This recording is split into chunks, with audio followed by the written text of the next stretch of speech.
આગળ સમાચારો તરફ નજર કરીએ તો બોટાદ જિલ્લામાં સ્થાનિક સ્વરાજની ચૂંટણીને લઈને મુખ્યમંત્રી ભૂપેન્દ્રભાઈ પટેલનો પ્રવાસ રહ્યો હતો। મુખ્યમંત્રી કહી શકાય કે સાળંગપુર હનુમાનજી મંદિર તથા બાપ્સ મંદિર ખાતે દર્શન કર્યા બાદ પ્રબુદ્ધ નાગરિકો સાથે બેઠક યોજી હતી। બોટાદ ખાતે ભાજપ કાર્યકરો દ્વારા ભવ્ય બાઇક રેલીનું આયોજન કરવામાં આવ્યું, જેમાં મુખ્યમંત્રી કારમાંથી નીચે ઉતરી કાર્યકરોનો ઉત્સાહ વધાર્યો હતો। ત્યારબાદ દીનદયાળજીની પ્રતિમાને ફૂલહાર અર્પણ કરી સભાને સંબોધિત કરી હતી। સભામાં મુખ્યમંત્રી ભૂપેન્દ્ર પટેલે બોટાદમાં આગામી દિવસોમાં રિંગ રોડ, મેડિકલ કોલેજ અને સિવિલ હોસ્પિટલ બનાવવાની જાહેરાત કરી હતી। તેમણે પ્રધાનમંત્રીના વિકાસના કાર્યનો ઉલ્લેખ કરીને 26 એપ્રિલે મતદાનમાં અવશ્ય ભાગ લેવા અપીલ કરી। જિલ્લા પ્રભારી મંત્રી રીવાબા જાડેજાએ પણ વિકાસની વાત સાથે ટ્રિપલ એન્જિન સરકારથી વિજય મેળવવાની આશા વ્યક્ત કરી હતી। આ સભામાં કેન્દ્રીય મંત્રી નીમુબેન બામણિયા, જિલ્લા ભાજપ પ્રમુખ મયુરભાઈ પટેલ, ધારાસભ્યો, પૂર્વ ધારાસભ્યો તથા મોટી સંખ્યામાં કાર્યકરો અને મહિલાઓ હાજર રહ્યા હતા।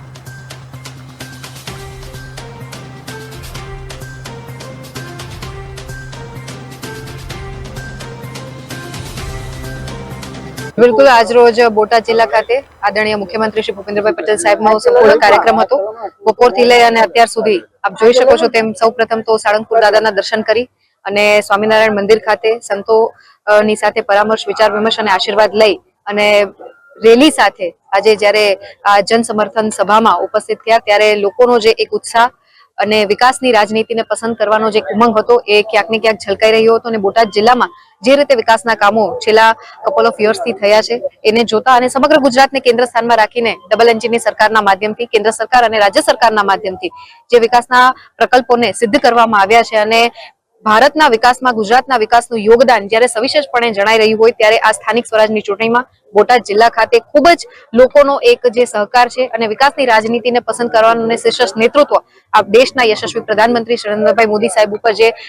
વિશ્વાસ રાખી અને સતત આ જિલ્લાએ ભારતીય જનતા પાર્ટીને સમર્થન આપ્યું છે ત્યારે આ વખતે પણ જિલ્લા પંચાયત, તાલુકા પંચાયતની ચૂંટણીમાં, નગરપાલિકાની ચૂંટણીમાં પણ આ જન વિશ્વાસ, આ જન સમર્થન અમને મળવાનું છે અને તમામે તમામ ઉમેદવારોને ખૂબ સરસ જંગી લીડ સાથે બોટાદ જિલ્લો જ્યારે ત્રીજું કમળ ખેડવી એટલે કે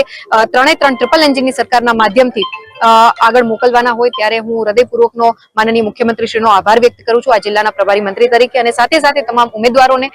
હૃદયપૂર્વકની શુભકામના આપું છું અને જનતા જનાર્દનને પણ એક વિનંતી અને અભ્યર્થના કરું છું કે કોંગ્રેસ પાર્ટી પાસે અને પ્રતિપક્ષો પાસે ન તો નીતિ છે, ન નેતા છે અને ન નિયત છે, પરંતુ ભારતીય જનતા પાર્ટીએ હંમેશા વિકાસની રાજનીતિ કરી તુષ્ટિકરણથી મુક્ત થઈ અને લોકો અને છેવાડાના માનવી સુધી દરેક સમાજને સાથે રાખી અને વિકાસના પ્રકલ્પને જ્યારે વખતો વખતથી સાકાર કર્યો છે ત્યારે આ વખતે પણ કમળના બટન ઉપર આપણે બધા